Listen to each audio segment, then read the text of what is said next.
Anna Catherine Green. Une étrange disparition. Partie 5 du livre audio. Chapitre 14. Madame Daniels. Elle n'avait quitté ni son châle ni son chapeau. Son visage était de marbre. « Monsieur m'a fait demander » fit-elle en lançant à son maître un regard craintif. « J'ai à vous parler » répondit M. Blake avec effort. « Madame Daniels, quelle était la jeune fille que vous avez abritée si longtemps sous mon toit ? Comment s'appelait-elle ? Comment est-elle venue ici ?» Tremblant de tous ses membres, la femme de charge nous jeta un coup d'œil suppliant. « Parlez, insista M. Gryce. L'heure n'est plus au mystère. » Madame Daniels s'affaissa sur une chaise. « C'était la femme de monsieur, » fit-elle en baissant la tête. « La jeune personne que monsieur... Grand Dieu !» En cette subite exclamation était contenue toute la douleur, tout le désespoir, tout l'amour qui, pour monsieur Blake, avait fait de ces derniers mois un enfer. Madame Daniels s'arrêta, comme blessée au cœur. Mais en voyant retomber lentement les mains que M. Blake avait levées au ciel en un geste d'indicible angoisse, elle reprit avec volubilité. « Monsieur me pardonnera. Madame m'avait fait jurer solennellement de ne pas la trahir, quoi qu'il pût arriver. 2 semaines après la mort du père de monsieur, elle est venue me demander. Elle m'a tout raconté sous le sceau du secret. Comme elle aimait monsieur, et comme il lui semblait que le devoir d'une femme était de ne pas vivre sous un autre toit que celui de son mari. En soulevant la perruque noire qu'elle portait, elle m'a fait remarquer à quel point ce simple artifice la changeait. D'autant plus que ses yeux noirs s'accordaient bien avec la perruque. Au lieu qu'avec ses cheveux blonds, ils avaient quelque chose de bizarre et d'impressionnant. Que dire à monsieur ? Je n'eus pas le courage de refuser ce que me demandait madame. Je lui ouvris la maison, comme je lui avais déjà ouvert mon cœur. Je jurai tout ce qu'elle voulut. Ces messieurs savent si j'ai été fidèle à mon serment. Mais quand elle est partie, fit impétueusement M. Blake, quand on l'a emmenée d'ici, comment se fait-il que vous n'ayez rien dit ?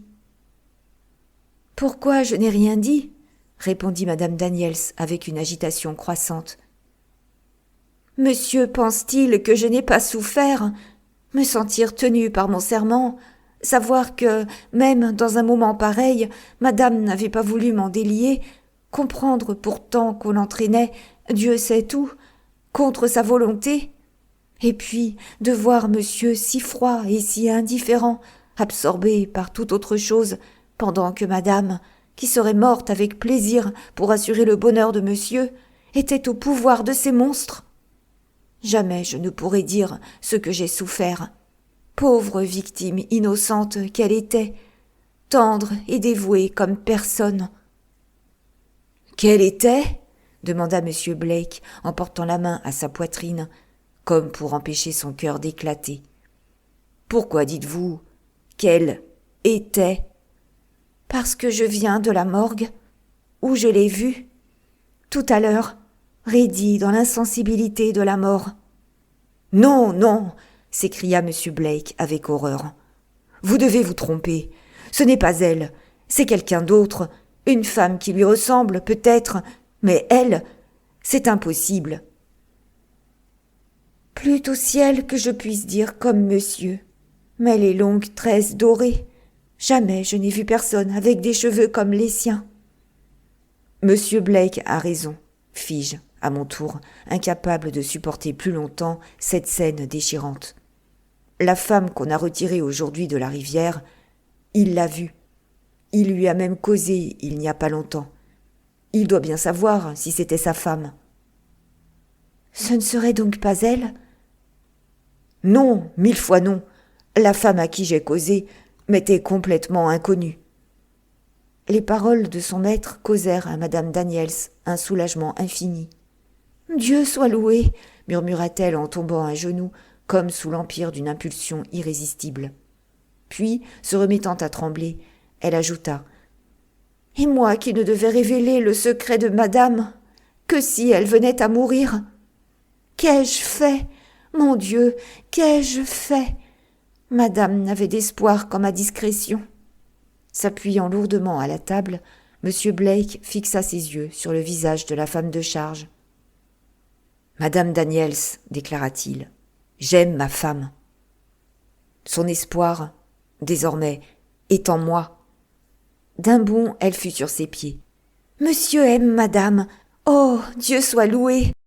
murmura-t-elle tout bas en versant des larmes de joie.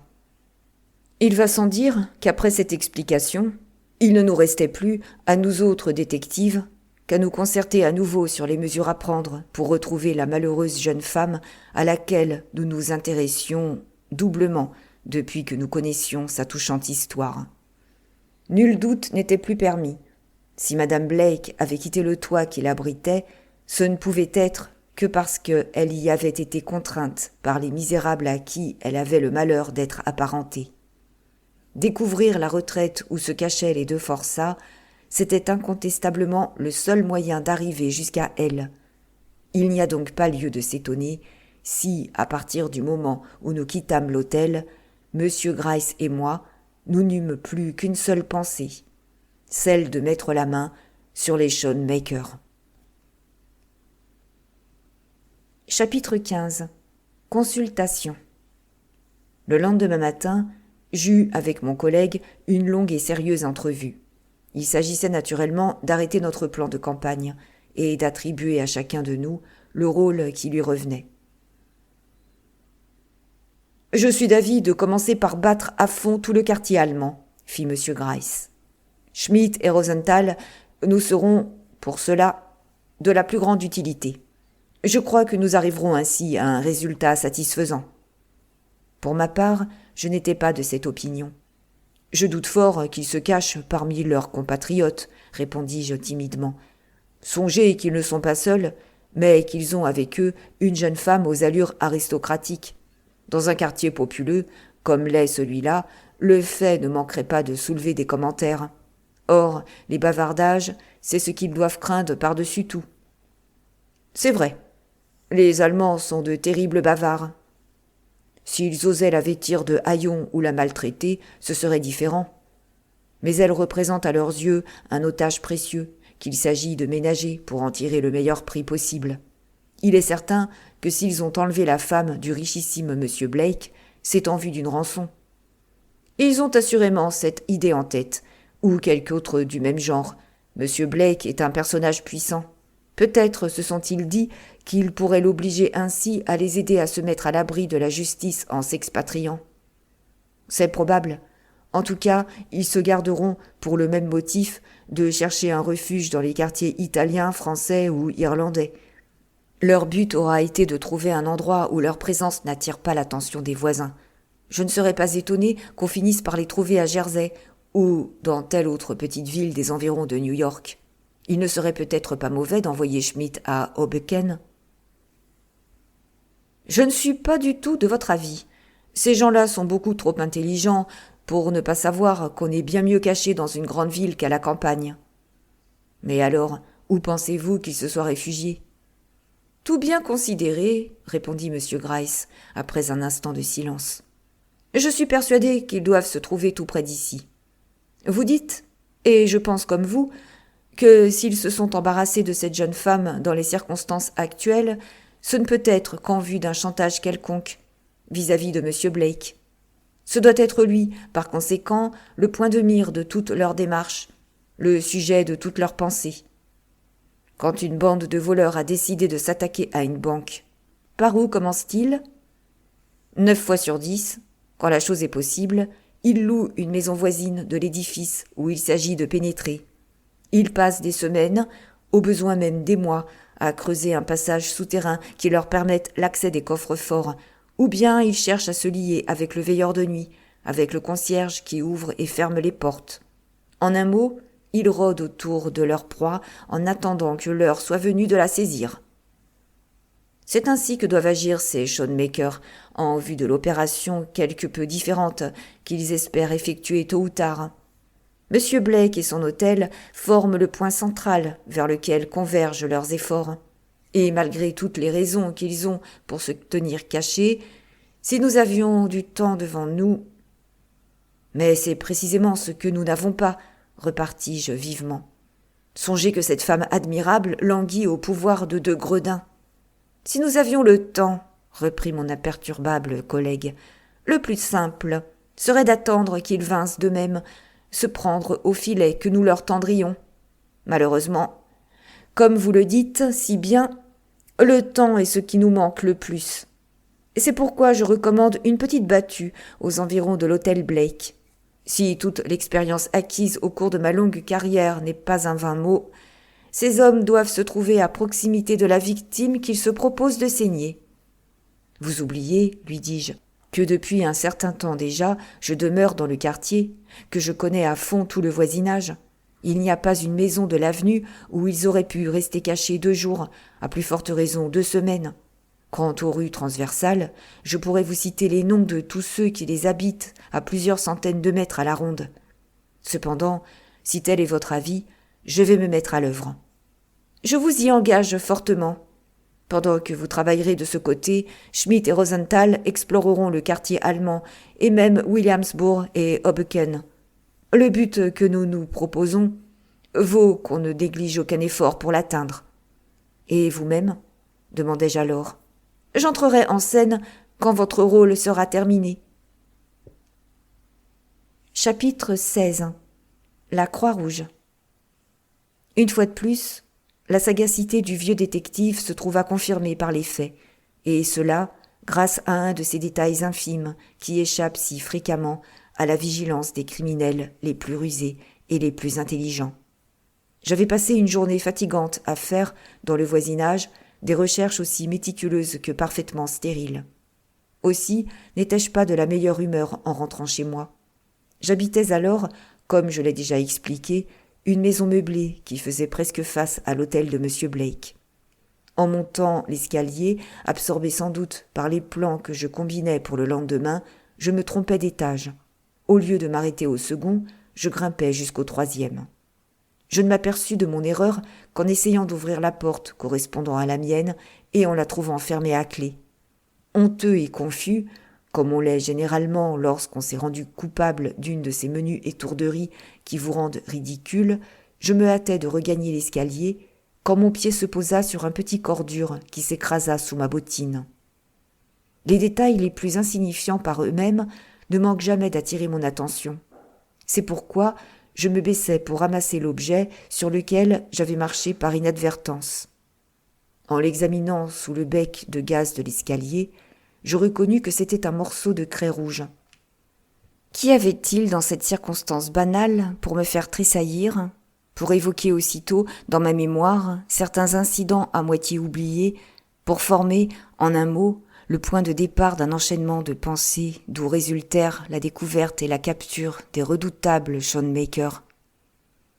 Le mystère s'expliquera fort naturellement si mes lecteurs veulent bien se rappeler qu'à l'occasion de ma visite à l'auberge de Melville, j'avais remarqué une croix rouge grossièrement tracée à la craie sur un des panneaux de la porte d'entrée. Tout d'abord, le détail m'avait paru sans importance. Il n'avait produit sur ma mémoire qu'une faible impression. Sans doute n'y aurais-je plus pensé si le hasard ne m'avait fait rencontrer ce morceau de craie rouge à un moment où j'avais l'esprit tout particulièrement préoccupé des individus que nous recherchions. Cela étant, je me souvins aussitôt que ma propriétaire m'avait parlé, quelques jours auparavant, des locataires du 3e. « Ils ne me conviennent pas sous tous les rapports, me disait-elle. Mais comme ils payent régulièrement un loyer très avantageux pour moi, mon intérêt me commande de ne pas les renvoyer. » Il me semblait bien, enfin, qu'elle m'avait parlé d'une femme qu'ils auraient eue avec eux. Saisi d'un vague soupçon, je retournai auprès de la porte que j'avais essayé d'ouvrir dans ma distraction et je l'examinai attentivement. Elle était peinte en blanc. Sa surface polie ne portait pas le moindre signe capable de retenir mon attention. Il n'en fut pas de même d'une seconde porte située à gauche de la première. Au beau milieu d'un panneau, j'aperçus, malgré la demi-obscurité, une croix rouge tracée, sans aucun doute, avec le bout de craie que je tenais à la main et ressemblant en tout point à celle que j'avais vue là-bas quelques jours auparavant. Cette découverte fit passer dans tout mon être un frémissement de joie contenue. Comment avais-je pu ignorer que ceux que je cherchais avec tant d'ardeur se trouvaient dans la maison même que j'habitais depuis une quinzaine de jours ? Je ne pouvais détacher mon regard du signe mystérieux sur lequel un hasard 3 fois béni avait attiré mon attention. J'approchai mon oreille du trou de la serrure. Il me sembla percevoir la respiration régulière d'un homme endormi. Je dus me faire violence pour ne pas ouvrir la porte et m'assurer séance tenante de l'identité du dormeur. Déjà, ma main se tendait machinalement vers la poignée de la porte, lorsqu'un ronflement sonore vint me rappeler par sa puissance que j'avais affaire à 2 hommes, d'une force peu commune, moi qui étais d'une taille au-dessous de la moyenne. La prudence me commandait de remettre à plus tard toute intervention active. Je me retirai donc pour le moment, mais je passais la majeure partie de la nuit à écouter les moindres sons qui se produisaient à l'étage au-dessus et à combiner un plan d'action pour le cas où mes voisins se trouveraient être, en effet, les 2 bandits auxquels nous avions affaire. Sur pied dès les premières lueurs de l'aube naissante, j'entendis bientôt un pas lourd dans l'escalier. Je fus d'abord tenté de sortir sur le palier, comme par hasard, afin d'entrevoir au passage celui de mes terribles adversaires qui sortait à cette heure matinale. Je réfléchis, cependant, que mieux valait ne pas me montrer, mais me renseigner avant tout, auprès de ma digne propriétaire, sur les habitudes de ses peu recommandables clients. J'attendis que la porte d'entrée se fût refermée, après quoi j'allai relancer Madame Jones dans sa cuisine, où je l'entendais allumer son fourneau. Je ne craignais pas d'être mal reçu, car si peu de temps que j'eusse passé dans la maison, je n'avais pas été sans remarquer qu'elle avait un faible pour moi. Je dirais même qu'au lieu de rien faire pour la décourager, je m'étais, au contraire, toujours montré prêt à écouter ses interminables doléances. Aussi, ne me fut-il pas difficile de mettre la conversation sur le compte de ses locataires du 3e. « Ah, monsieur, me dit-elle, si je n'avais pas besoin de l'argent qu'ils me donnent, comme j'aurais vite fait de les prier d'aller demeurer ailleurs. Des gens si désagréables et qui ont des allures si bizarres. Il y en a un d'abord qui ne sort presque jamais de la maison. Il reste là-haut la journée entière à fumer sa vieille pipe qui empeste tout l'appartement. Et cette pauvre femme qu'ils tiennent claquemurée du matin au soir, c'est une honte, tout simplement. Il faut voir, enfin, comme ils sont mal habillés. C'est sans doute pour cela que, lorsqu'ils s'absentent, ils ne sortent guère qu'à la nuit, ou de grand matin. Il y a de quoi devenir folle avec des gens pareils. Mais l'argent, monsieur, l'argent. Oui, oui, je sais. Cette considération doit vous faire passer sur bien des choses. Quand on est propriétaire, il faut se montrer indulgent. Vous avez 1000 fois raison de ne pas les renvoyer. Mais la jeune femme, monsieur, si vous saviez ce que je me fais de mauvais sang pour elle, si gentille, si douce, et avec cela l'air si malade, toujours enfermée dans cette petite chambre, toujours gardée à vue, monsieur, c'est le cas de le dire, par l'un ou l'autre de ces vilains escogriffes. Le vieux prétend que c'est sa fille, et la petite ne lui donne pas le démenti, mais je crois ce qui me plaît. Vous m'affirmeriez, monsieur, que ce bébé blanc et rose au bras de sa bonne, à la fenêtre d'en face, appartient à la mendiante qui passe dans la rue. Je le croirais plus facilement, plutôt que d'admettre une chose pareille. Je sais ce que c'est qu'une femme du monde, sans me vanter. Et quant à supposer que cette petite, avec ses jolies manières, puisse avoir quelque chose de commun avec ces êtres-là, vous devriez la voir, monsieur. C'est précisément ce que je voudrais, Madame Jones, répondis-je vivement. Non pas, je vous assure, à cause de ce que vous m'avez dit de sa beauté, mais parce que, si je ne me trompe grandement, ce doit être une femme qui a disparu de chez elle il y a environ 3 semaines. On offre une grande somme d'argent à qui la retrouvera. Sans plus de façon, je mis le comble à l'agitation de l'excellente Madame Jones, en lui apprenant que je n'étais pas, comme elle se l'était toujours figuré, un employé de commerce en disponibilité, n'ayant autre chose à faire que de battre la ville du matin au soir à la recherche d'une situation. Mais bien ce personnage mystérieux et terrible qu'on appelle un agent de la police secrète. Cette découverte impressionna vivement ma brave propriétaire. Elle se laissa facilement décider à me seconder de son mieux, en mettant à ma disposition une chambre inoccupée du 3e étage et surtout en me promettant une discrétion absolue, à défaut de laquelle tout espoir d'opérer sans esclandre l'arrestation que je projetais serait perdu à jamais. Le matin même, je m'installai dans la pièce voisine de celle dont la porte, marquée d'une croix rouge, avait attiré mon attention la veille.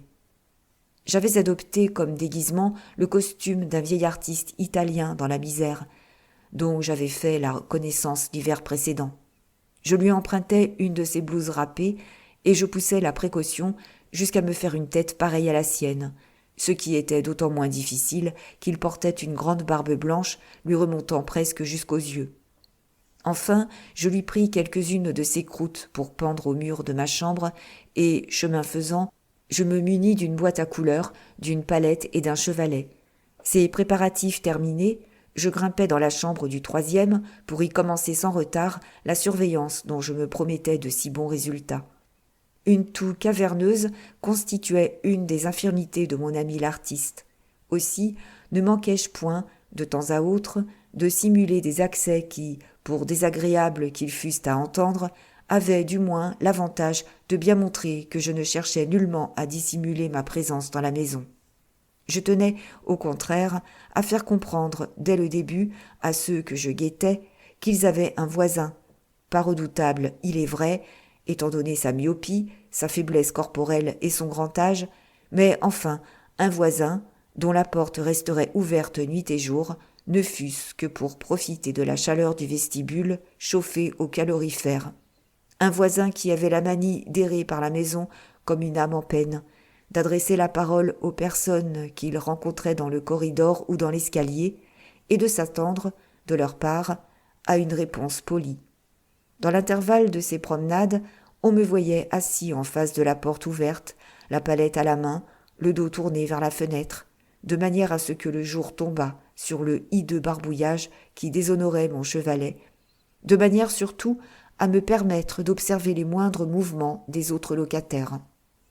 Comme j'y comptais un peu, j'avais à peine subi mon 3e accès de toux, prolongé, déchirant, que la porte de mes voisins s'ouvrit et que l'un de ces derniers s'écria d'un ton hargneux. « Qui est-ce qui fait tout ce tapage là dehors ? Si vous ne cessez pas bien vite de nous assourdir… » Une voix douce interrompit aussitôt le grincheux personnage. « Laissez, mon père, je vais aller voir. » En même temps, Lutra Blake, je ne doutais pas que ce fût elle, avant même que sa robe noire parût dans l'encadrement de ma porte, sortit dans le corridor pour venir me parler. J'étais studieusement penché sur mon travail lorsqu'elle s'approcha. À vrai dire, la conjoncture était tellement critique que je n'osais pas lever les yeux. « Vous toussez terriblement, monsieur, » me dit-elle d'un ton de commisération qui m'alla droit au cœur. « Ne peut-on rien faire pour vous soulager ?» Je secouai tristement la tête. « Non, mademoiselle, » répondis-je d'une voix chevrotante, tout en m'essuyant les yeux du revers de ma main. « C'est la vieillesse, voyez-vous. Aujourd'hui, je tousse un peu plus que d'habitude. La fatigue du déménagement, sans doute. Je suis bien fâchée si cela vous dérange, mademoiselle. » « Ce n'est pas moi que vous dérangez, mon pauvre monsieur, mais mon père est, par moments, un peu impatient. S'il vous parle durement, il ne faut pas faire attention. Je suis peinée de vous voir si souffrant. »« Vous êtes bien bonne, mademoiselle, » répondis-je à moitié honteux de devoir lui jouer une pareille comédie, même dans son intérêt.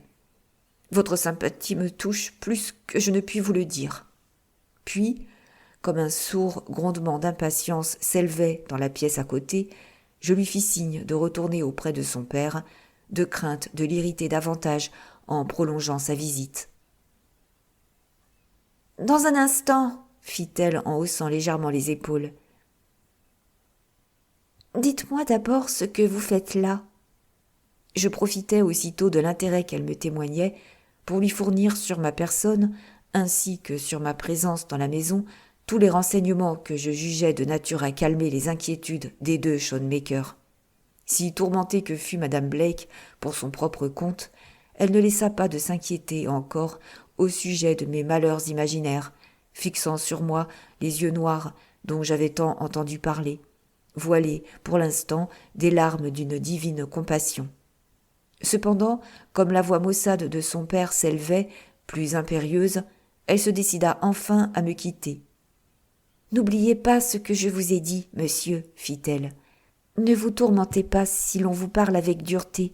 Mon père et mon frère font assez de bruit eux-mêmes quand ils s'y mettent. Comme vous aurez, sans doute, l'occasion de vous en apercevoir. » J'inclinai la tête en un signe d'assentiment plein de reconnaissance. Renseigné, désormais, sur l'identité de mes locataires, je ne voulus pas risquer, par trop de précipitation, de compromettre le succès de mes plans.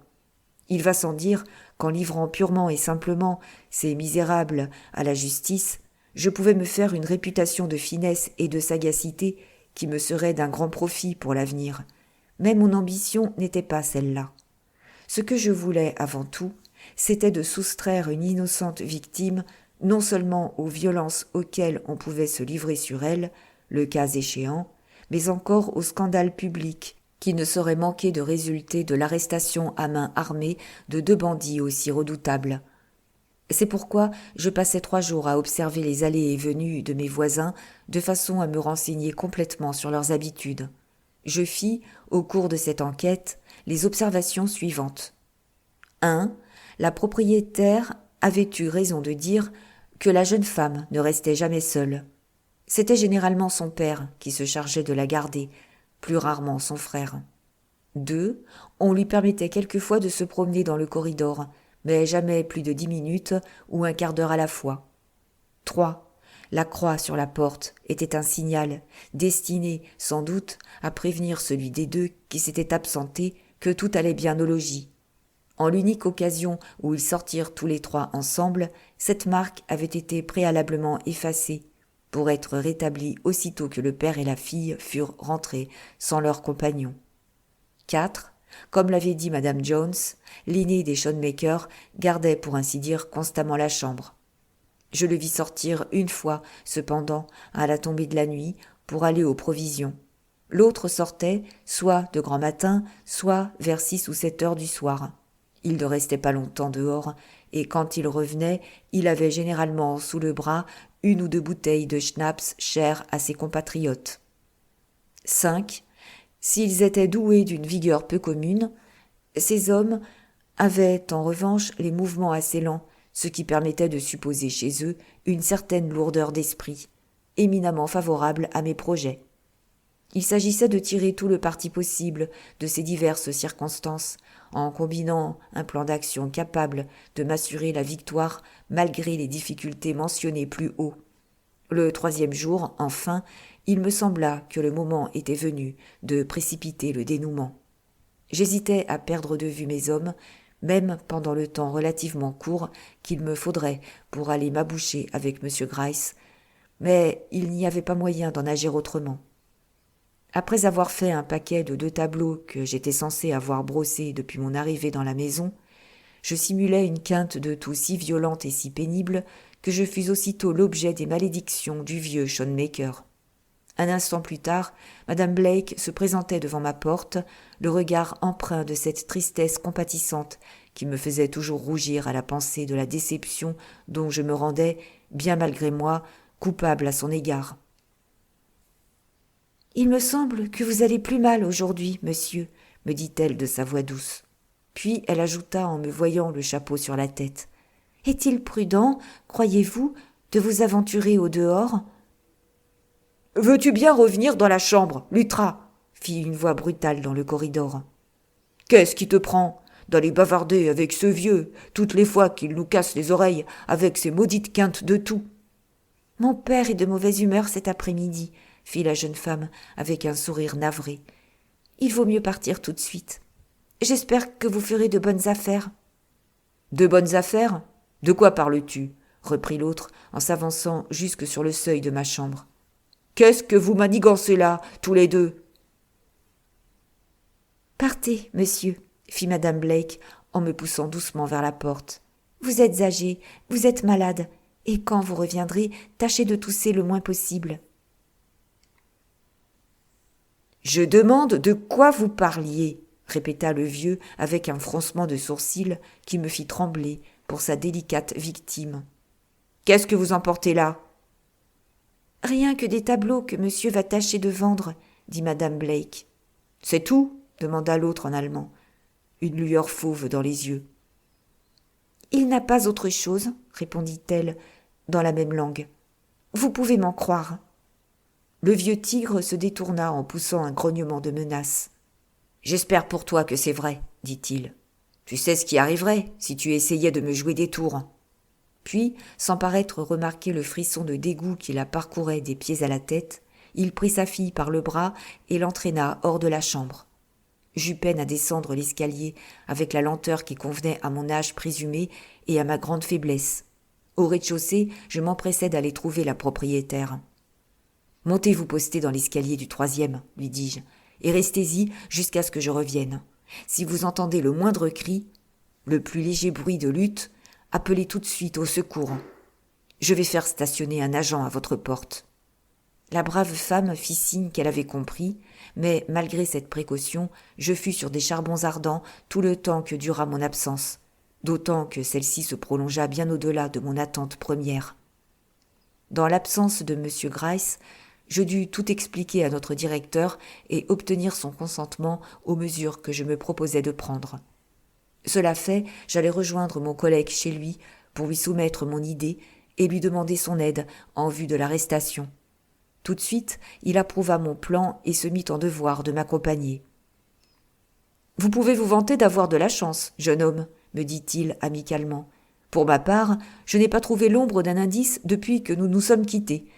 Soyez persuadé que M. Blake se montrera généreux si nous arrivons à terminer cette affaire au gré de ses désirs. Tant mieux, ma foi, la reconnaissance est une belle chose et nous ne demandons qu'à en profiter. On pourrait peut-être lui faire savoir, en attendant, que sa femme est en bonne santé et que nous ne la perdons pas de vue. Qu'en pensez-vous? Il ne peut pas y avoir de mal à cela, à condition de ne pas lui dire au juste où elle se trouve. Autrement, dans son impatience de mari amoureux, il risquerait de tout gâter. Notre tâche n'est pas déjà si facile. Eh bien, chargez-vous de lui apprendre ce que vous jugerez prudent. De plus, comme il se peut que nous ayons besoin de la coopération de madame Blake, vous ferez bien de vous faire remettre par madame Daniels un petit mot en italien pour l'assurer du changement survenu dans les dispositions de son mari. Autrement, elle n'oserait peut-être pas se fier à nous, ni obéir strictement aux recommandations que nous pouvons avoir à lui faire. Pas de signature, pas de nom propre. Si madame Daniels ne sait pas l'italien, qu'elle se fasse aider par quelqu'un. Le premier garçon de restaurant venu fera l'affaire. Il faut seulement que le billet soit écrit de sa main. M. Gryce parut apprécier la valeur de cette précaution.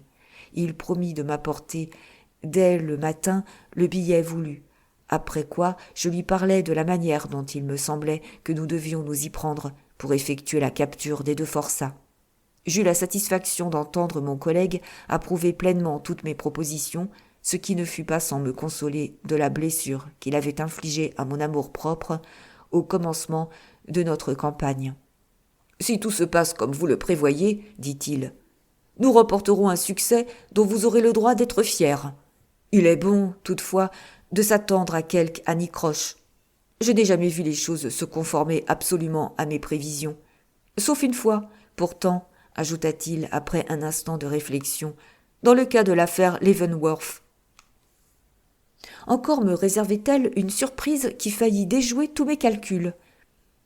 Elle n'en a pas moins été, pour vous, l'occasion d'un triomphe éclatant, fis-je avec conviction. Espérons que le sort me favorisera de même demain. Ce serait un véritable crève-cœur que d'échouer en vue du port. Vous n'échouerez pas, croyez-le bien. Ce serait malheureux si, à nous deux, nous ne pouvions mener cette affaire à bonne fin. En tout cas, vous savez que vous pouvez compter sur mon aide. Sur ces paroles rassurantes, je quittai mon collègue pour rentrer chez moi. Je trouvai madame Jones fidèle à son poste. Munie de sa corbeille à ouvrage, elle avait occupé ses loisirs à ravauder des bas. « Je n'ai pas de temps à perdre. même pour rendre service aux gens, fit-elle, comme pour s'excuser.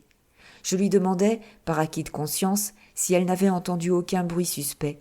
Puis, après lui avoir pris le menton d'un air de galanterie qui s'accordait mal avec ma vénérable barbe blanche, je montai dans ma chambre d'un pas débile et chancelant. Chapitre 17. L'arrestation. Le lendemain matin, à l'heure dite, arriva le petit billet que j'avais chargé M. Gryce de me procurer. Il me fut remis, avec un clignement d'yeux significatif, par ma propriétaire elle-même. La digne femme avait pris goût à l'atmosphère d'intrigue et de mystère où elle vivait depuis quelques jours. Si son intelligence avait été à la hauteur de sa bonne volonté, nul doute qu'elle n'eût été pour moi un auxiliaire des plus précieux. Ne sachant pas l'italien, je me contentais de m'assurer que la lettre n'était pas signée et que le nom de M. Blake n'y figurait pas. Pour le reste, force m'était bien de l'accepter, de confiance, comme rédigé conformément à mes instructions. J'empochai donc le billet jusqu'à ce que le hasard, ou mon esprit ingénieux, me fournisse l'occasion de le glisser dans la main de Madame Blake. 2 heures se passèrent sans que la porte de mes voisins s'ouvrît. On n'avait pas l'air de bouger dans leur chambre. J'entendais de temps à autre quelques paroles marmottées à voix basse entre les 2 hommes. Un ordre bref adressé à leur jeune prisonnière, ou un juron impie lancé par l'une ou l'autre de ces brutes à face humaine, lorsque quelque chose se disait ou se faisait pour les troubler dans leur somnolente quiétude. Finalement, je ne pus contenir plus longtemps mon impatience. Une résolution pleine de hardiesse se forma dans mon esprit. Tenant ma lettre à la main, je m'approchai hardiment de la porte marquée de la sinistre croix et j'y frappai un petit coup discret. Un double grognement de surprise et de colère me répondit, puis un pas léger s'approcha de la porte. « Je vous demande bien pardon de vous déranger, mademoiselle, fis-je d'une voix timide en voyant paraître, dans l'entrebâillement, le visage pâle et anxieux de madame Blake. Mais je viens de recevoir une lettre, et j'ai la vue tellement fatiguée, après avoir travaillé depuis ce matin sans m'arrêter, que je n'arrive pas à la lire. Elle me vient de quelqu'un que j'aime beaucoup. Vous auriez peut-être la bonté de lire ces quelques lignes pour rassurer un pauvre vieux qui vous en sera très reconnaissant. » Les murmures de méfiance qui se firent entendre derrière la jeune femme l'avertirent qu'il n'était pas prudent d'ouvrir la porte toute grande. « Avec plaisir, mon cher monsieur, dit-elle en prenant le papier que je lui tendais. « Fais voir d'abord, que j'y jette un coup d'œil, fit une voix bourrue à ses côtés. C'était son frère qui s'était approché sournoisement et qui lui arracha la feuille des mains. « Vous êtes ridicule, avec votre manie de soupçonner tout le monde, fit-elle, en jetant à son frère un regard de mépris. En quoi voulez-vous que cette lettre nous concerne? Rendez-la-moi tout de suite. C'était la première fois que je l'entendais parler avec cet air d'autorité et de résolution, si éloquemment décrit par M. Blake. « Toi d'abord, on ne te demande rien, fut la réponse brutale qu'elle reçut de son frère, pendant qu'il dépliait la missive pour en lire, ou plutôt pour essayer d'en lire le contenu. « Le diable emporte ce gribouillage, s'écria-t-il au bout d'un moment. Je n'y comprends pas un traître mot. Regarde donc, l'ancien, reprit-il en tendant le papier à son père, qui se tenait à 2 pas de lui, ses traits grossiers encore enlaidis par une expression maussade et soupçonneuse. « Naturellement, vous ne pouvez rien y comprendre, dit la jeune femme avec dédain. Ce doit être de l'italien. Les amis de monsieur sont sans doute des Italiens comme lui. Ils lui écrivent dans leur langue. Est-ce que vous ne vous écririez pas en allemand, vous deux, si vous aviez quelque chose à vous dire ? Tiens, prends la lettre, commanda le vieux, et lis-nous à haute voix ce qu'il y a dedans. Tu nous expliqueras ce que ça signifie. Je n'entends pas qu'il se passe ici des choses que je ne comprends pas. Lisez d'abord les mots en italien, mademoiselle. Cette lettre est à moi et je voudrais savoir ce que mon correspondant avait à me dire. Elle m'adressa un coup d'œil rassurant et se mit à lire ce billet. Non lasciatevi discorreggiare, cara mia. Egli vi ama e vi cerca. Oggi stesso sarete libera. Dappertutto bisogna federvi a quel che vi darà questo biglietto. Ne vous laissez pas décourager, ma chère. Il vous aime et vous cherche. Aujourd'hui même, vous serez libre. Partout, il faudra faire confiance à celui qui vous donnera ce billet. Merci bien, mademoiselle, dis-je de l'air le plus naturel du monde, en m'apercevant, au tremblement de ses mains, qu'elle avait reconnu l'écriture et qu'elle comprenait à qui s'adressaient ces paroles. Puis, me tournant vers les deux visages féroces penchés sur l'épaule de la jeune femme, j'ajoutai d'un air de franchise ingénue qui, sur la scène, m'aurait valu un tonnerre d'applaudissements. J'avais demandé à ma sœur de payer ma semaine de loyer. Elle me dit que son mari viendra m'apporter l'argent. « C'est-il bien ce que dit la lettre, Lutra ?» demanda l'aîné des Schoenmakers à sa fille. « Je vais vous la traduire mot pour mot, si vous voulez, » répondit la jeune femme, en contenant de son mieux l'éclair de joie qui s'allumait par instants au fond de ses yeux. « Non lasciatevi, ne vous laissez pas discordiare, décourager. Cara mia, chère amie, egli vi ama, il vous aime, et vi cerca, et vous aidera. Oggi stesso, aujourd'hui même. S'arrêter libera, vous serez hors de peine. Dappertutto, surtout, bisogna federvi, il faut avoir confiance. In quel che vi darà, qu'il vous donnera, questo biglietto, ce billet, c'est-à-dire l'argent qu'il a demandé, ajouta-t-elle, en me rendant la lettre avec un sourire. Vous en aviez sans doute grand besoin. Stupéfait de sa présence d'esprit, je repliai la lettre, et lui adressant mes plus humbles remerciements, je regagnai ma chambre d'un pas mal assuré. À vrai dire, l'émotion me coupait la parole. Quand elle avait commencé à traduire la lettre, dont j'ignorais absolument le contenu, notez-le bien, j'aurais volontiers donné ma part de la fameuse récompense pour oser la lui reprendre au plus vite. Avait-elle perdu la tête, me disais-je avec désespoir, qu'elle n'hésitait pas à révéler à ces misérables les paroles de madame Daniels? Avec quel naturel, toutefois, elle avait su en définitive faire concorder d'un mot le sens de ce message avec l'explication que j'en avais donnée. J'étais absolument persuadée que madame Blake saurait désormais à quoi s'en tenir sur ma présence dans la maison, qu'elle ne tarderait pas à faire naître l'occasion d'échanger quelques mots avec moi. Une heure entière s'écoula, cependant, sans que la jeune femme me donnât signe de vie. Enfin, ma confiance en elle fut récompensée. Je l'entendis sortir dans le corridor, et l'instant d'après, elle passa rapidement devant ma chambre, le doigt posé sur ses lèvres. Je me levai aussitôt pour me poster sur le seuil de la porte, tenant à la main un papier où j'avais écrit quelques mots en prévision d'un incident de ce genre. À son retour, je lui glissai cette feuille dans la main, en l'avertissant du regard de ne pas m'adresser la parole. Puis je m'installai de nouveau devant mon chevalet. Les instructions que je lui donnai étaient les suivantes. Lorsque votre frère sortira, venez me rejoindre dans ma chambre aussitôt qu'il vous sera possible. Vous aurez eu soin de vous envelopper la tête de votre châle et vous apporterez une jupe de rechange.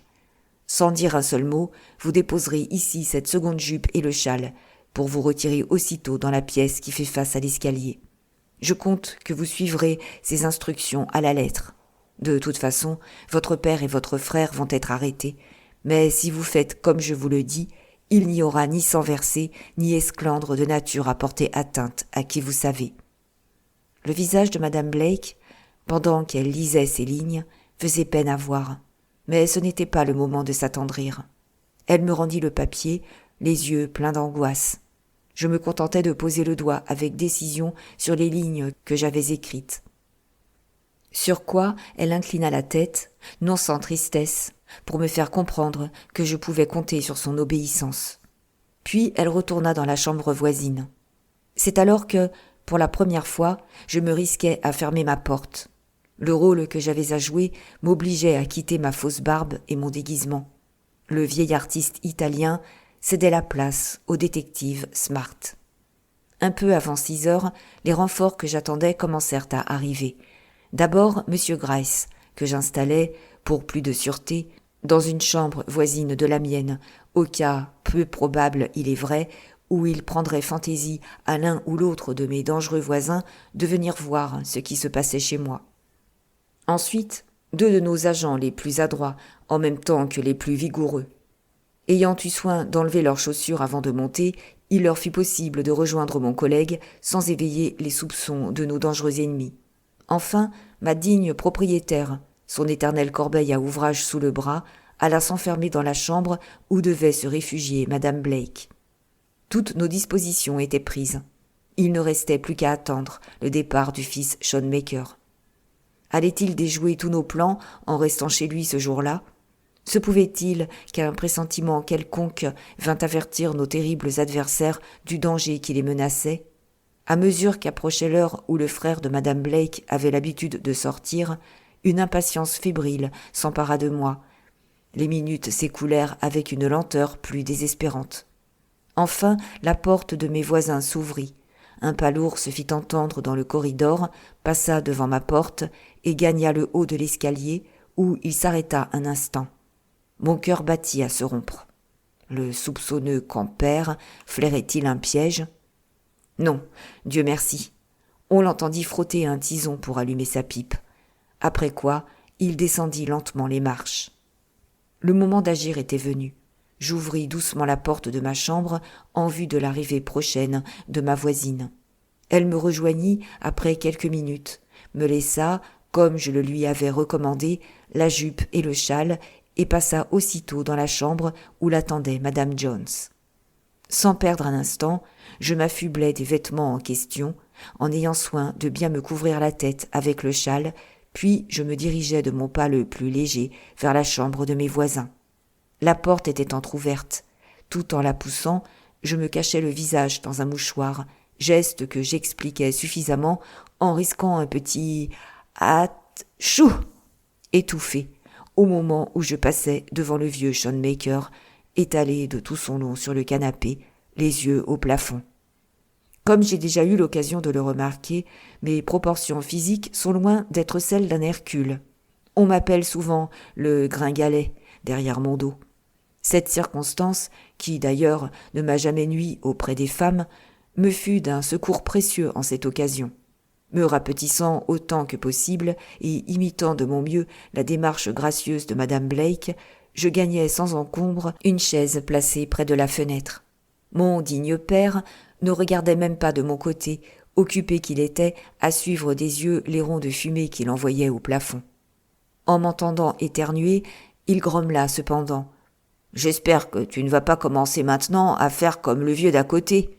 Il ne manquerait plus que ça. » Il va sans dire que je ne me hasardais pas à répondre à cette observation. Je restais le visage tourné vers la fenêtre, cherchant dans mon esprit comment je pourrais arriver à faire changer de place mon terrible adversaire, sans éveiller ses soupçons. Il faisait, en effet, face à la porte et, taillé comme il l'était, je me rendais parfaitement compte qu'il était absolument indispensable de le prendre autrement que par surprise. Cependant, il ne faisait pas mine de bouger. Il fallait à tout prix trouver quelque chose, d'autant plus que, depuis un moment déjà, mon oreille tendue avait perçu dans le corridor un frôlement significatif, m'avertissant que mes compagnons étaient prêts à s'élancer dans la chambre au premier signal. Prenant mon courage à 2 mains, car je savais bien qu'à la moindre alerte, le vieux forçat m'étranglerait sans pitié, je fis entendre une exclamation vite réprimée, et le front collé contre les vitres, je feignis de regarder avec un vif intérêt quelqu'un qui passait dans la rue. Tout de suite, la méfiance du vieux fut en éveil. Il se leva en poussant un formidable juron. « Qu'est-ce que c'est ?» gronda-t-il en s'approchant de moi. « Qu'est-ce que tu regardes là ?» Au même instant, par la porte qu'à dessein j'avais omis de fermer, mes hommes bondirent dans la chambre. Avant qu'il fût revenu de sa surprise, je vis notre homme saisi par 4 bras vigoureux et terrassé en quelques instants, malgré les efforts désespérés qu'il fit pour se dégager. Bientôt, une solide paire de menottes lui assujettit les poignets. « C'est toi, malheureuse, qui m'as trahi !» gronda-t-il en se résignant à abandonner une lutte désormais sans espoir. « Si jamais je trouve l'occasion de te tordre le cou... » « Malédiction !» s'écria-t-il tout à coup en allemand, langue que je comprends un peu, fort heureusement. « Va vite effacer le signal sur la porte, si tu ne veux pas que je te... » Un bâillon lestement appliqué mit fin à son discours. Je finis, néanmoins, d'obéir à ses ordres, mais loin d'effacer la croix, j'eus soin de l'accentuer encore à l'aide du bout de craie rouge que j'avais gardé dans ma poche. Il s'agissait maintenant de nous emparer de Karl Schoenmaker, de la même façon que nous en avions agi avec son père. Avant tout, M. Gryce ordonna de transporter celui-ci, solidement ligoté, dans une des chambres vides. Après quoi, il retourna s'apposter avec ses hommes dans la pièce à côté de la mienne. Quant à moi, je me préparais à jouer de nouveau la petite comédie qui m'avait si bien réussi la première fois. Tout en me félicitant de mon succès, je songeais involontairement au proverbe « Tant va la cruche à l'eau ». Mais ce n'était pas le moment de reculer. Si M. Blake et sa femme devaient connaître un instant de tranquillité, il fallait en finir une bonne fois avec ces misérables. Je dois dire, du reste, qu'après ce premier instant d'inquiétude, bien excusable dans ma position, je pris bravement mon parti du danger que j'allais courir. On eût dit qu'en m'enveloppant du châle de Madame Blake, je puisais dans le vêtement porté par la noble femme une partie de son indomptable vaillance. Mais passons, ce n'est pas mon rôle de fatiguer mes lecteurs de mes propres louanges. Une demi-heure s'écoula. Jamais, me semblait-il, le bandit que nous guettions n'était resté si longtemps dehors. Je me demandais pour combien de temps nous en avions de cette tension de notre esprit et de nos nerfs, lorsque, tout à coup, le pas si impatiemment attendu retentit sur le palier. Charles Schoenmaker ouvrit la porte d'un geste brutal qui témoignait de la façon dont il venait de passer son temps. Il avait le schnaps mauvais. Je ne lui adressai pas la parole. « Où est le vieux ?» demanda-t-il d'un ton de méfiance, en s'arrêtant sur le seuil de la porte. Je secouai vaguement la tête, sans me retourner. « Qu'est-ce que tu as à regarder par la fenêtre, comme cela ?» gronda Karl, en frappant le plancher du bout de sa lourde canne. « Tu ne peux donc pas répondre quand on te demande quelque chose ?» Toujours le même silence. Irrité au-delà de toute expression, mais retenu sans doute par l'appréhension instinctive d'un danger dont il sentait la menace, le frère de Luttra s'obstinait à ne pas s'avancer dans la chambre. De guerre lasse, j'eus de nouveau recours à la ruse dont je m'étais servi précédemment. Je me levai soudain pour faire de la main un geste adressé, selon toute apparence, à une personne qui passait dans l'avenue. Aussitôt, il fit un pas vers moi en levant sa lourde canne, mais ce fut pour se voir instantanément traité de la même façon que son père. Il réussit, toutefois, avant de succomber sous le nombre, à m'asséner sur la tête un coup de son gourdin, qui suffit à m'étendre à ses pieds, et qui fut sans doute l'origine de ces terribles migraines dont je souffre encore parfois aujourd'hui. Mes pressentiments ne m'avaient pas trompé. C'était autant, d'ailleurs, pour préserver Madame Blake de la colère de ses forcenés que pour satisfaire aux exigences de la situation que je m'étais décidé à jouer la petite comédie dont l'issue faillit me coûter la vie. Faisant contre mauvaise fortune bon cœur, je me relevai aussitôt que j'en fus capable. J'abandonnai aussitôt mes vêtements d'emprunt pour m'occuper de compléter l'œuvre si malheureusement commencée. Chapitre 18. Amour et devoir. Après avoir congédié les deux hommes dont le courage et la vigueur nous avaient permis de mener à bien le plan de campagne imaginé par moi, nous eûmes une suprême entrevue avec nos prisonniers. « Écoutez-moi bien, mes gaillards, » leur dit M. Gryce, avant de me permettre de leur enlever leurs bâillons. « Il ne s'agit ni de jurer ni de tempêter. Votre cas est bien assez mauvais, sans l'aggraver par des violences de langage parfaitement inutiles. Attendez que cette gueuse me tombe sous la main. C'est tout ce que je peux vous dire. » Fit l'aîné des Schoenmaker, aussitôt que je lui rendis l'usage de la parole. « Où est-elle ? Je demande à lui parler. Un père a bien le droit de voir sa fille. »« Vous la verrez, soyez tranquille, » répondit mon collègue. « Mais pas avant que son mari ne soit pas là pour veiller sur elle. »« Son mari ? Vous êtes bien renseigné, à ce que je vois, » gronda le cadet d'un ton sarcastique. « Un homme qu'on dit très riche et fier comme Artaban. Amenez-le donc vite, nous voir coucher là comme des chiens à la tâche. Nous verrons s'il sera aussi content que vous le pensez de la perspective de voir imprimer son nom dans les journaux, comme gendre et beau-frère de deux galériens.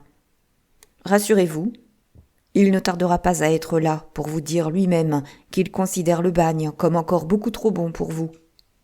Menteur, lâche, espion que vous êtes. Je vous dis qu'il... Eh bien, fis-je en voyant qu'il n'achevait pas sa phrase.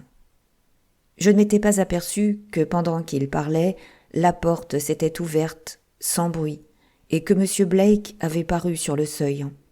Il avait la figure pâle, l'air très agité. En le voyant entrer, les deux hommes se dressèrent tant bien que mal, pour fixer sur lui un regard plein d'insolence. Ils devaient savoir, pourtant, que c'était lui qui allait décider de leur sort. Peut-être espérait-il l'intimider en prenant une attitude arrogante. Le fils fut le premier à élever la voix. « Eh bien, beau-frère, comment allez-vous » demanda-t-il en ricanant. M. Blake frémit comme s'il eût reçu un soufflet. « Ma femme » balbutia-t-il en jetant autour de lui un regard angoissé. M. Gryce s'empressa de le rassurer. « Madame Blake est en lieu sûr, monsieur, » fit-il. « Elle vous attend dans une chambre voisine. »« Voulez-vous que j'aille la chercher ?»« Non, pas tout de suite, » répondit M. Blake avec effort. « Je voudrais d'abord parler à ces hommes et me rendre compte, si faire se peut, jusqu'à quel point Madame Blake a lieu de les craindre. »« Luttra n'a rien à y voir, » fit le père d'un ton bourru. « Ce qu'il s'agit de savoir, c'est ce que vous pensez, vous-même, de tout cela, et ce que vous allez faire pour nous tirer des griffes de la police. »« Je ne lèverai pas même le petit doigt, » répliqua M. Blake avec fermeté. « Vous méritez amplement ce qui vous arrive, et s'il ne dépend que de moi, vous retournerez au bagne, d'où on n'aurait jamais dû vous laisser échapper. »« Ça fera bon effet dans les journaux, » s'écria Karl d'un ton rageur. « Les journaux ne seront pas le premier mot de l'affaire, » répondis-je à mon tour. « Avant de sortir d'ici, vous allez oublier jusqu'à l'existence de M. et de Mme Blake. Il vous est interdit, à partir de ce moment, de jamais faire la moindre allusion au lien de parenté qui vous unit à eux. C'est une des conditions que j'entends vous poser, et je vous garantis que vous l'observerez. »« Ah oui, vraiment ?» tonnèrent à la fois les deux bandits. « Pour qui nous prenez-vous donc ? Nous nous moquons de vous et de vos conditions. Qu'est-ce que vous pouvez faire de plus que de nous renvoyer là où nous avons déjà été ?» Pour toute réponse, je tirai de ma poche l'anneau que j'avais retiré des cendres du fourneau de leur cuisine, le jour de ma mémorable visite à l'auberge. Cet anneau, je le leur présentai, en les regardant dans le blanc des yeux. L'effet de cette manœuvre fut décisif, au-delà de toutes mes espérances. Un éclair de haine et de fureur incendia leurs prunelles, tandis qu'une pâleur livide se répandait sur leurs visages, bannissant une fois pour toutes l'expression truculente qu'ils avaient affectée jusque-là. Je m'empressai de poursuivre mon avantage. « J'ai trouvé cette bague dans le fourneau où vous aviez brûlé vos costumes de galériens, » fis-je, d'un ton ferme et incisif. « C'est un anneau très ordinaire en apparence, mais qui suffira néanmoins à vous envoyer à l'échafaud, si vous m'obligez à le produire contre vous. Le colporteur qu'il avait au doigt est mort d'une façon passablement mystérieuse. »« Taisez-vous donc !» s'écria le vieux d'une voix craintive, singulièrement différente du ton auquel nous étions habitués de sa part. « Jetez cet anneau par la fenêtre. Je vous promets de ne rien dire de ce que vous ne voulez pas qu'on sache. Je ne suis pas assez bête pour me passer moi-même la corde au cou. »« Moi non plus, je ne suis pas aussi bête que vous semblez le croire, » fis-je tranquillement, tout en remettant la bague dans ma poche. « Tant que cet anneau restera en ma possession, votre précieuse existence ne tiendra qu'à un fil qu'il me sera loisible de trancher d'un instant à l'autre, pour peu que vous m'y obligiez. Déjà, on parle beaucoup, à Melville, de certains détails, plus que suspects, concernant vos allures là-bas. Monsieur Blake, que voici, a passé quelques heures dans votre auberge. Il a pu constater qu'elle est voisine de certains précipices, au pied duquel on a trouvé, paraît-il... « Mein Gott, Vater !»« Réponds-leur donc !» murmura Karl, dont les lèvres étaient décolorées par la peur. « S'ils veulent que nous nous taisions, ils n'ont qu'à le dire, au lieu de continuer à parler d'affaires qui ne les regardent pas. »« Eh bien, soit, » fit M. Gryce d'une voix tranchante. Je vais vous dire ce que nous avons à vous proposer. Pour commencer, vous retournerez au bagne, où vous finirez votre temps. Cela, il n'y a pas moyen de l'éviter. Mais tant que votre conduite ne laissera pas à désirer, tant que vous garderez le silence le plus absolu au sujet de vos rapports de parenté avec sa femme, M. Blake consent à verser chaque mois, à votre intention, dans telle banque que vous lui désignerez, une somme qui vous sera remise avec les intérêts qu'elle comportera le jour où vous redeviendrez libre. C'est bien ce que vous m'avez autorisé à promettre en votre nom, ajouta-t-il en se tournant vers M. Blake. L'autre fit un signe d'assentiment, tout en énonçant un chiffre fort respectable. Une lueur de cupidité brilla dans les yeux des Schoenmakers, ce que voyant, M. Gryce reprit aussitôt.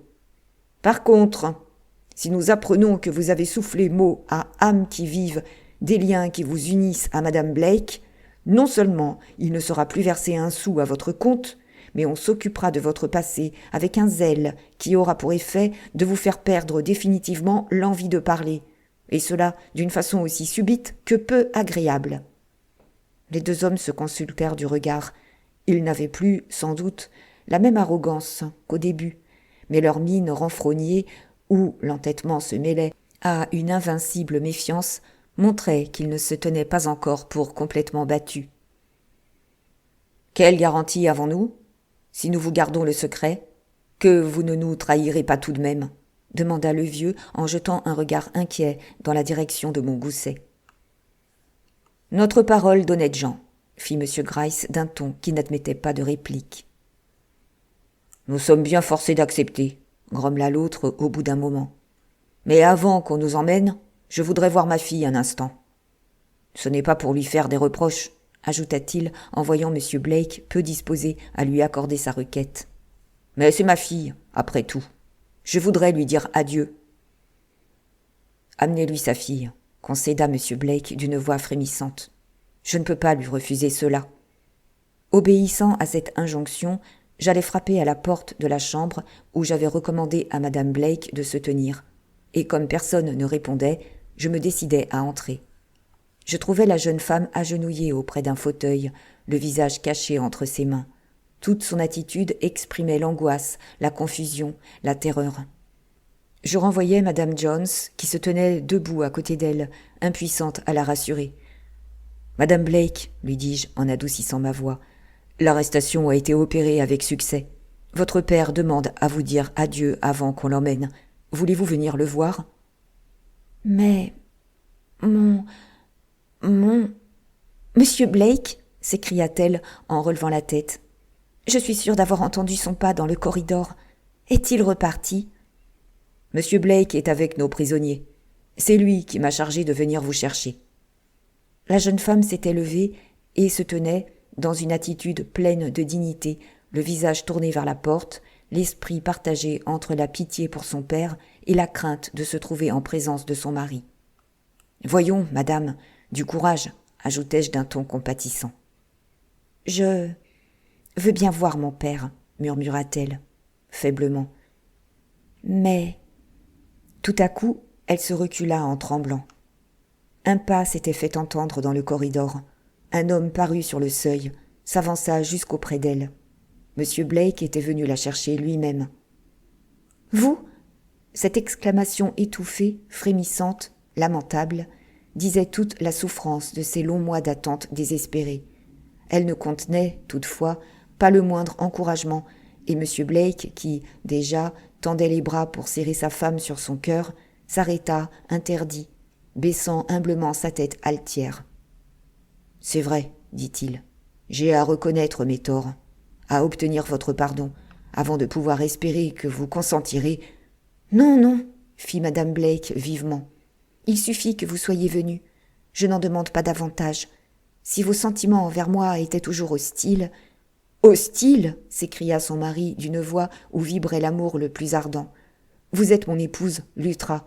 Cette pensée me remplit de bonheur et de fierté. Mon unique ambition est de vous consacrer désormais ma vie tout entière. L'année qui vient de s'écouler avec une lenteur si désespérante m'a appris, vous ne saurez jamais à quel point, tout ce que j'ai perdu le jour où j'ai été assez fou pour méconnaître l'inestimable trésor que je repoussais. Luttra, continua-t-il en tendant la main à la jeune femme, voulez-vous consentir à oublier le passé, à mettre le comble à votre adorable bonté, en m'accordant un pardon qui me fournira l'occasion de me réhabiliter à vos yeux ?» La jeune femme fixa sur lui le regard sérieux et loyal que nous avions tous appris à connaître et à aimer. Un sourire ému adoucissait son visage, mais sa main ne se posa pas encore dans celle de son mari. « Vous me parlez ainsi, fit-elle tristement, le jour de l'arrestation de mon père et de mon frère, alors qu'ils sont là, ligotés et réduits à l'impuissance, entre les mains des agents qui vont les livrer à la justice. Vous savez à quel point ils ont mérité le sort qui les attend.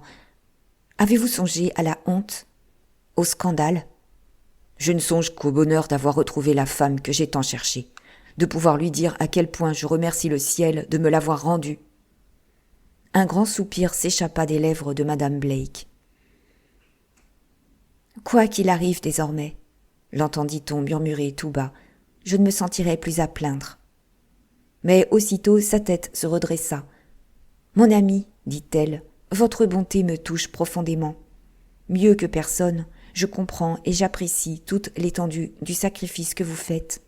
Moi qui vis depuis 1 an sous votre toit, qui ai pu me rendre compte par moi-même des circonstances de votre vie, de la haute position que vous occupez. Mais il ne faut pas que votre bonté vous entraîne à commettre un acte dont vous auriez à souffrir votre vie durant. S'il est nécessaire, moi qui ai passé par la cruelle école de l'adversité, j'aurai du courage pour 2. Je saurai refuser un bonheur qu'il vous faudrait payer au prix d'une intolérable humiliation. Vous parlez de m'accueillir ouvertement comme votre femme. Avez-vous réfléchi aux conséquences d'un pareil sacrifice ? » ?»« J'y ai pensé, Luttra, » répondit M. Blake. « Croyez-moi, la paix du cœur doit primer toute autre considération. » Une contraction douloureuse plissa le front pur de la jeune femme. Ses lèvres frémirent sous l'effort qu'elle faisait pour ne pas se laisser aller à l'attendrissement. « Les conséquences, fit-elle, je vais vous les dire. D'abord, un tort irréparable infligé au bon renom d'une famille puissante et fière. Le souvenir constant d'un passé souillé par le crime, l'appréhension perpétuelle d'un avenir sur lequel l'ombre du bagne s'étendra menaçante. Le mari, privé de la considération à laquelle il est habitué, à laquelle il a droit. La femme, torturée sans cesse par d'innombrables terreurs. Des enfants, peut-être, dont les lèvres innocentes ne pourront jamais prononcer le doux nom de grand-père, sans faire monter le rouge de la honte au front de leurs parents. M. Blake leva la main avec solennité. « Luttra, votre père et votre frère consentent à ne plus mêler à la nôtre leur vie criminelle. L'ombre dont vous parlez s'étendra peut-être un moment sur votre cœur, ma chère femme, mais elle n'aura jamais l'occasion d'assombrir le foyer auquel je vous convie. Que vous veniez vous y asseoir ou non, le monde ne saura jamais que Luttra Blake s'est appelé Luttra Schoenmaker. Refuserez-vous donc de m'accorder le bonheur que j'implore, celui de pouvoir réparer dans la mesure du possible les fautes du passé, en vous faisant oublier que vous avez jamais porté un autre nom que le mien? Si vous m'aimiez comme je vous aime, Luttra, j'aurais peut-être la faiblesse de me laisser convaincre. Je suis femme, après tout. Il m'en coûte de repousser l'amour qui s'offre à moi. Mais je vous aime trop pour vouloir votre malheur. Cependant, Luttra, quand vous avez consenti à m'épouser, vous saviez de quoi étaient capables votre père et votre frère. De grâce, fit la pauvre femme d'un ton angoissé, ne soyez pas impitoyable pour la faute que je commis alors, aveuglée par un amour dont je n'ai pas su me défendre. Croyez que je l'ai amèrement regretté depuis. Dites-vous bien que je ne me rendais pas compte de la gravité de mon acte. À ce moment-là, je ne pouvais savoir jusqu'où se laisseraient entraîner ces malheureux. Je croyais pouvoir séparer définitivement ma vie de la leur, ne jamais les revoir. Hélas, les liens de ce genre ne peuvent se briser aussi facilement. Ils m'ont retrouvé une première fois. Ils me retrouveraient encore. « Jamais !» s'écria M. Blake. « Pour vous, ces hommes ont cessé d'exister. C'est comme si la tombe s'était refermée sur eux. Nous avons pris nos mesures. » Ce qui a été. Toutes les mesures du monde ne sauraient l'empêcher. ni effacer la honte qui s'y attache. Je serais la dernière des femmes si j'abusais de votre générosité, de votre amour, pour franchir le seuil de votre porte, sachant qu'avec moi, l'infamie entrerait chez vous. Le souvenir de votre bonté vivra éternellement dans mon cœur, mais ne me demandez pas de faire autre chose que d'aller abriter ma reconnaissance dans quelque humble et discrète chaumière où ma vie pourra se passer dans l'obscurité et l'oubli. » En disant ces mots, elle écarta résolument la main que son mari lui tendait d'un geste suppliant et nous quitta pour se rendre auprès de ces hommes dont la vie criminelle lui imposait le sacrifice de tout son bonheur. Chapitre 19. Explication. Un gémissement douloureux s'échappa des lèvres de M. Blake. « C'est plus que je n'en puis supporter, » fit-il d'un ton navré. « Elle ne sait pas, elle ne comprend pas. »« Monsieur, » me dit-il, tout à coup en tirant de sa poche un carnet dont il arracha une feuille, « auriez-vous l'obligeance de faire porter ce petit mot chez moi pour être remis à Madame Daniels ?»« Avec plaisir, monsieur. » Il griffonna rapidement quelques lignes, que j'allais aussitôt charger Madame Jones de faire parvenir à destination. « Peut-être les conseils d'une femme auront-ils plus d'effet que les miens, » murmura M. Blake, lorsque je revins dans la chambre. Après quoi il se mit à marcher de long en large avec une impatience fébrile. Sentant que ma présence n'était plus indispensable, je me retirai discrètement pour aller surveiller le départ des Schoenmakers, que les agents de la police centrale n'allaient pas tarder à venir chercher. Madame Blake finissait de leur faire ses adieux lorsque j'entrai. « Je n'oublierai jamais, » disait-elle à son père, « que votre sang se mêle dans mes veines à celui de la mère que j'ai tant aimée. Quelle que puisse être ma destinée, quel que soit le refuge où je cacherai la honte qui me vient par vous, je ne cesserai pas d'espérer voir le jour où vous vous repentirez, où vous recommencerez à mener une vie honnête. » Pour toute réponse, elle fut saluée d'un grognement vindicatif qui faisait mal augurer pour la réalisation de ce pieux souhait. Au même instant, M. Gryce entra, suivi des agents chargés d'emmener les prisonniers. Tant que les deux Schoenmakers furent dans la chambre, la jeune femme tint les yeux fixés sur leurs visages renfrognés, leur adressant du regard une dernière et muette supplication. Mais, aussitôt que la porte se referma sur eux et qu'il ne resta plus qu'elle et moi dans la pièce, elle se raidit comme quelqu'un qui se prépare à la lutte. Se tournant lentement vers la porte, les bras croisés, le front empreint d'une résolution froide, inexorable, elle attendit la venue de son mari, dont elle sentait bien qu'elle était loin d'avoir vaincu la résistance. Son attente ne fut pas de longue durée. À peine les agents eurent-ils fait monter leurs prisonniers dans le fiacre qui devait les conduire jusqu'à la prison, M. Blake parut, suivi de Madame Daniels et d'une dame au visage enveloppé d'un voile épais. Je reconnus aussitôt le port altier, la démarche aristocratique de la comtesse de Mirac. Madame Blake ne s'attendait évidemment à voir entrer que son mari.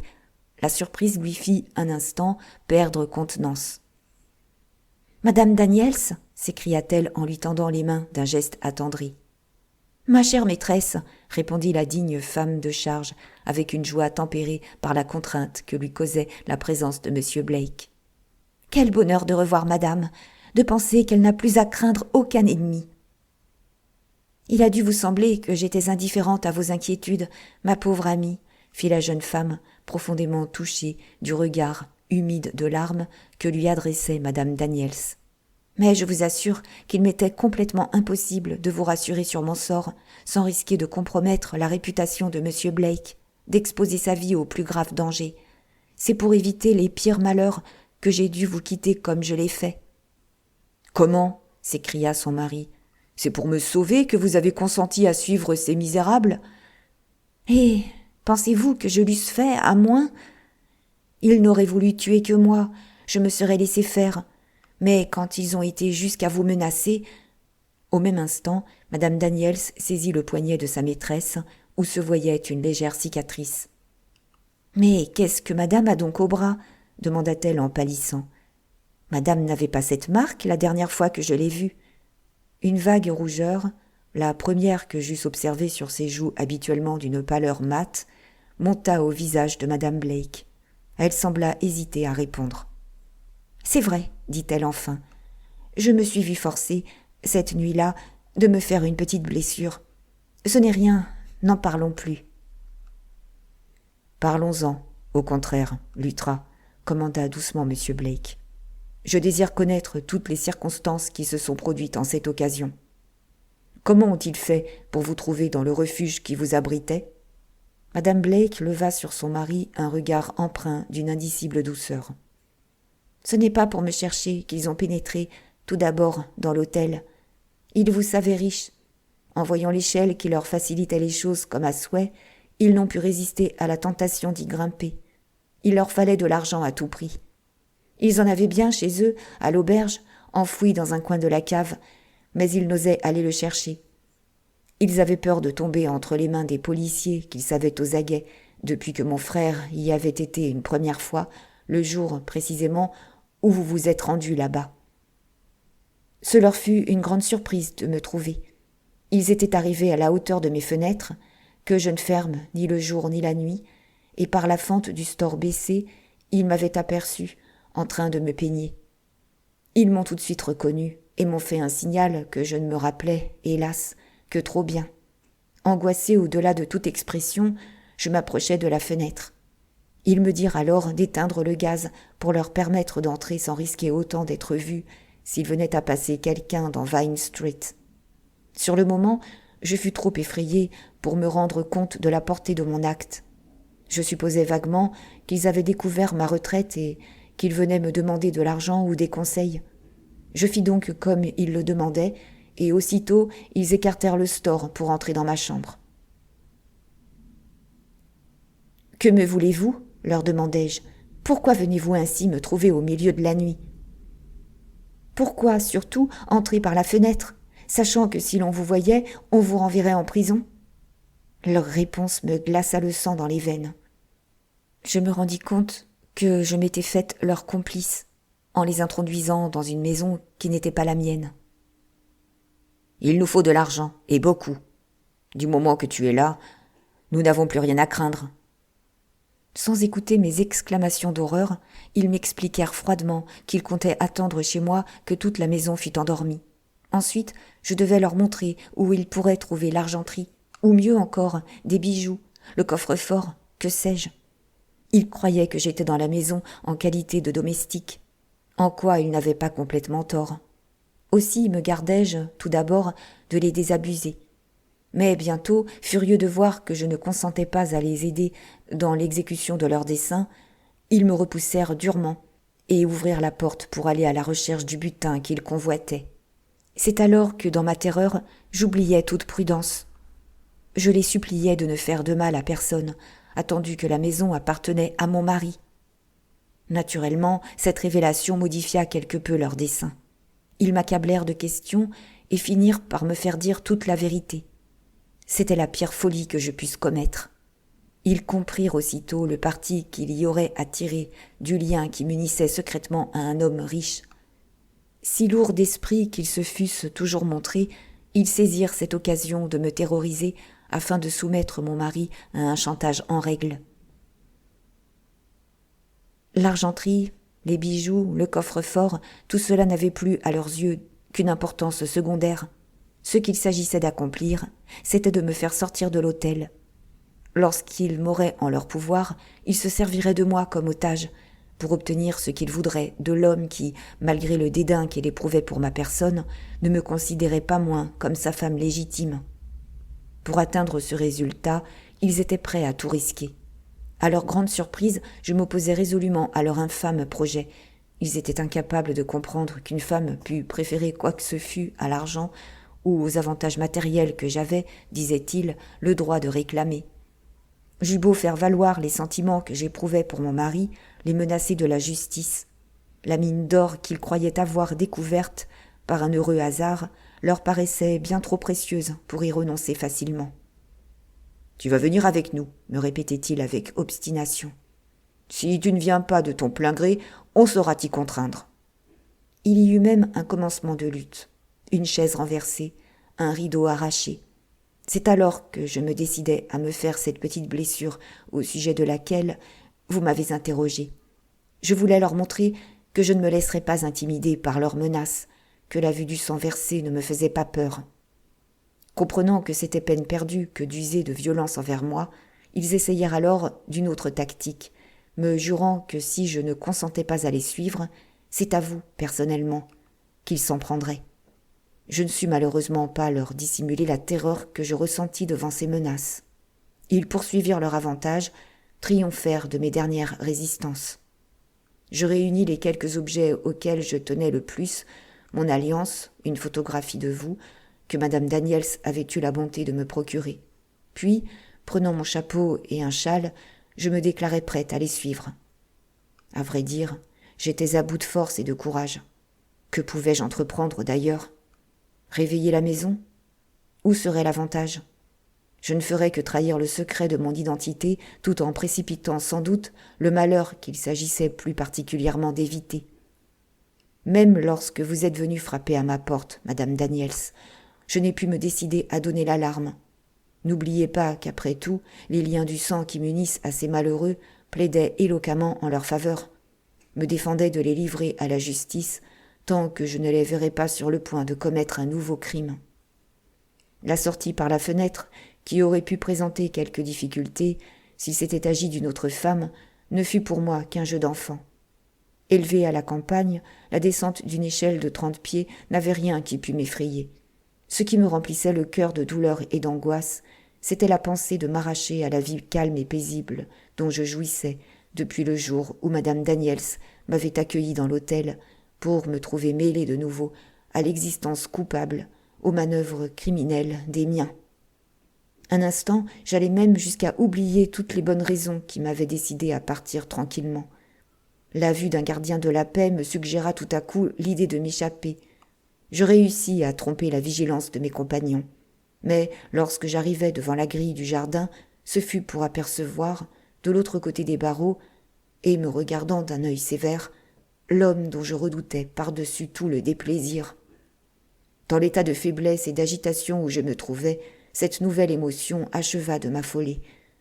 Me disant seulement que mon mari ne savait pas, qu'il ne devait jamais savoir que le même toit nous avait abrités si longtemps, je m'enfuis éperdument, sans réfléchir que j'allais retomber au pouvoir de mes bourreaux. Je n'ai jamais su comment il se fait que vous ayez été au jardin cette nuit-là, ni ce qui vous a empêché d'ouvrir la grille pour me suivre. « Elle était fermée, » répondit M. Blake. « Je n'avais pas la clé. Je l'aurais eue, d'ailleurs, que c'eût été la même chose. Je ne pouvais croire à la réalité de l'apparition que j'avais entrevue, me figurant plutôt avoir été le jouet d'une hallucination. » Le lendemain matin, reprit la jeune femme, mon père et Karl m'exposèrent nettement leur volonté. Il m'était loisible de rentrer tout de suite à l'hôtel, à condition de favoriser leurs intérêts, en exigeant de vous certaines concessions auxquelles, disait-il, tout mari est obligé vis-à-vis de sa femme. Ce qu'ils demandaient, c'était une somme d'argent et votre appui pour leur permettre de gagner librement l'étranger. Si je pouvais obtenir cela pour eux, ils s'engageaient à ne plus troubler mon existence à l'avenir. Il va sans dire que je ne pouvais accéder à ces conditions. Dans l'espoir de vaincre tôt ou tard ma résistance, ils me tinrent prisonnière, comme vous savez, jusqu'à ce que ces messieurs vinssent me délivrer. Non pas que je regrette ce temps d'épreuve, puisqu'il m'a valu l'assurance de votre amour. Quoi que le sort puisse me réserver désormais, je saurai du moins que je puis compter sur votre indulgente compassion. Tel fut le récit que madame Blake fit à son mari, vis-à-vis duquel elle reprit aussitôt l'attitude froide et réservée qui semblait élever entre elle et lui une barrière infranchissable. Chapitre 20. Un message d'outre-tombe. Monsieur Blake ne se tint pas pour battu. « Après tout ce que vous venez de me dire, Luttra, fit-il tendrement, après avoir souffert comme vous l'avez fait pour m'éviter des ennuis, pensez-vous avoir le droit de me refuser ce à quoi je tiens le plus au monde ? Est-ce logique ? Est-ce raisonnable ? C'est que je regarde au-delà de l'heure présente, mon ami. Si je m'astreins à vous infliger une douleur passagère, c'est pour vous épargner toute une vie de regrets. Luttra, vous ne connaissez pas mon cœur. Vous perdre maintenant ne serait pas pour moi une douleur passagère, comme vous l'appelez. Ce serait un chagrin qui empoisonnerait toute mon existence. » « Est-il possible, vraiment, que vous… » Elle s'arrêta. Madame Daniels en profita pour joindre ses instances à celles de M. Blake. « Madame a tort, dit-elle, de ne pas se laisser convaincre. Moi qui sers la famille depuis si longtemps, je me permets d'affirmer à madame qu'elle causerait à monsieur un tort irréparable en refusant d'y occuper sa place légitime. »« Vous me permettrez ?» fit une autre voix, celle de la comtesse de Mirac, qui jusque-là n'était pas intervenue dans la discussion. « Vous me permettrez, à moi, qui ai porté ce nom de Blake, dont je suis plus fière que de mon titre, pourtant si beau, à moi, à la cousine de votre mari, de confirmer pleinement ce que vient de vous dire l'excellente Madame Daniels. En vous tendant la main que voici, je vous supplie de faire le bonheur de mon cousin, de répondre aux vœux de sa famille, en acceptant désormais la situation que vous font la loi et son amour. » La jeune femme, après une légère hésitation, prit la main de Madame de Mirac. « Je suis très touchée de votre bonté, » fit-elle en levant les yeux sur le visage pâle et résolu d'Evelyne. « Alors, vous vous rendez à nos prières ?»« Je n'ose pas, » murmura-t-elle. Aussitôt, Madame Daniels, dont l'agitation n'avait fait que croître, depuis l'instant où elle s'était mêlée à la conversation, tira de son sein un papier plié en 4. « Et si je pouvais convaincre madame, dit-elle, de la vérité de ce que je lui ai dit, si madame avait la preuve absolue du tort qu'elle ferait à monsieur en lui refusant ce qu'il demande, madame ne consentirait-elle pas à revenir sur sa décision ?»« Sans doute, » fit madame Blake d'une voix brisée. « Si l'on pouvait me démontrer une chose pareille, mais c'est impossible. Cependant, si madame veut bien prendre connaissance de ce document. » Puis se tournant vers monsieur Blake. « Monsieur me pardonnera de m'acquitter d'une mission à laquelle je ne puis me soustraire, si pénible qu'elle puisse être pour une vieille et dévouée servante de la famille. Ce papier, mais il est juste que monsieur soit le premier à savoir ce qu'il contient. Ces lignes ont été tracées l'an dernier en ma présence. » Elle lui tendit la feuille d'une main tremblante. Monsieur Blake poussa une exclamation qui nous fit tressaillir. « L'écriture de mon père !» Lorsqu'il eut fini de lire, il se tourna brusquement vers Madame Daniels, dont l'agitation faisait peine à voir. « Pourquoi ne m'avez-vous jamais parlé de cela ?» lui demanda-t-il d'une voix sévère. « C'était l'ordre que m'avait donné le père de monsieur. Pendant une année tout entière, m'avait-il dit, vous tiendrez secret ce testament que je vous confie en mourant. Dans 12 mois, si Madame Blake est revenue auprès de son mari, si vous la voyez heureuse, vous détruirez cette feuille sans en parler à personne. Mais s'il devait en être autrement, remettez aussitôt ces lignes à votre maître. Dites-lui, s'il honore ma mémoire, de veiller à ce que mes dernières volontés soient exécutées à la lettre. » Le papier trembla dans la main de M. Blake. « Vous n'ignorez pas la nature des volontés de mon père, je suppose, » fit-il plus doucement. Madame Daniels baissa la tête. « J'ai dû lui guider la main pendant qu'il écrivait, » répondit-elle humblement. M. Blake se tourna vers sa femme d'un air grave et plein de déférence. « Madame, fit-il, lorsque je vous suppliais avec tant d'insistance de partager ma vie et d'honorer mon toit de votre présence, je croyais vous offrir la richesse en même temps que mon amour. Ce document rétablit les faits. C'est Luttra, la bru d'Abner Blake, et non pas Holman, son fils, qui hérite de sa fortune, et qui a, par conséquent, le droit de commander ici. » Un douloureux gémissement s'échappa de la poitrine de Madame Blake. Elle parcourut rapidement le contenu de la feuille que lui tendait son mari, puis, la froissant dans sa main crispée, elle s'écria « Oh, quel malheur! Quel malheur! Il n'a donc pas compris qu'il ne pouvait me faire un tort plus grand ?» Cédant enfin à la passion qui depuis si longtemps déjà livrait à son héroïsme un irrésistible assaut, elle reprit. « Aura-t-il donc fallu cette misérable question d'intérêt pour combler le gouffre qui menaçait de me séparer de vous, mon ami ? Qu'elle eut le privilège d'accomplir ce que je refusais à vos prières, d'unir à jamais nos deux existences. Loin de nous cette indignité, cette insulte à notre amour.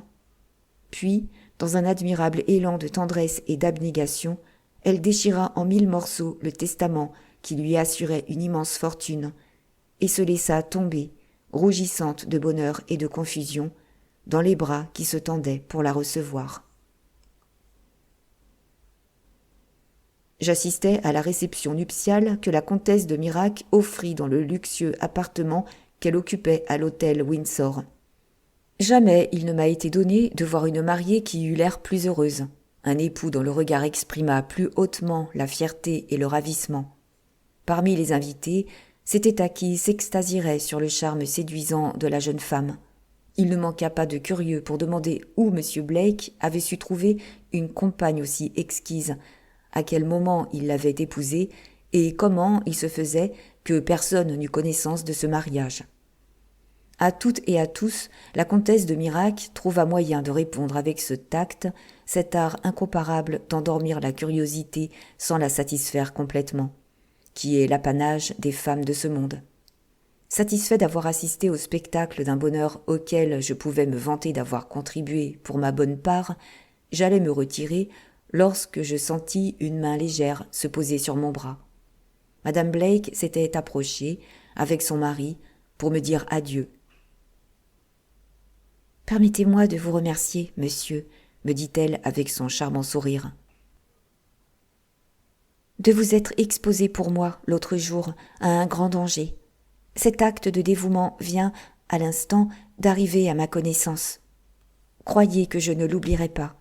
Si jamais le vieil artiste italien, dont les accès de toux m'apitoyaient naguère, a besoin d'un service que je puisse lui rendre, qu'il n'hésite pas à venir me trouver.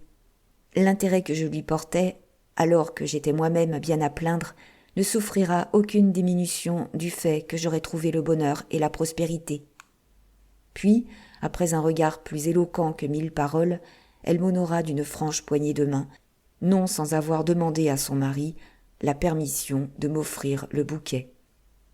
Fin. Merci d'avoir écouté. Si vous avez aimé, n'oubliez pas de mettre un pouce, un commentaire ou partager. Si vous le souhaitez, vous pouvez aussi me soutenir sur Tipeee. À bientôt pour une nouvelle écoute.